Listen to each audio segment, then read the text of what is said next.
Visiškas šūdas. Vėl tu. 100 metų? Jo, labiau lygiai metai. Jo, laikas bėga greičiau negalvoji. Atrodo, vakar buvai vaikas. Ar ten mano vaikystės albumas? Kiek praleistų galimybių? Prasideda.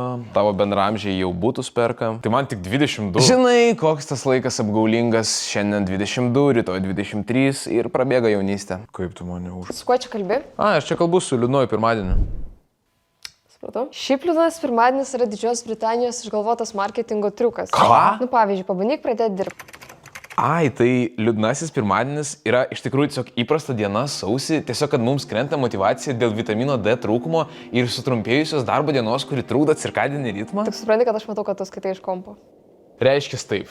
Iš pradžio aš padarysiu mažą darbą ir atrašysiu į darbo laišką. Elgesio aktyvinimo terapija. Ne, dabar aš kiek leisiu savo pailsėti. Logoterapija. Girdėta tau? Nedrįsk. Po to aš praleisiu laiką su savo mergina. Šunsnukis. Visiškas šunsnukis. O jei ir tai nepadės, aš tik nueisiu pas psichologą, nes man svarbi mano psichologinė sveikata. Vau, nu ką, aš jau jaučiuosi žymiai geriau. Iki kitų metų.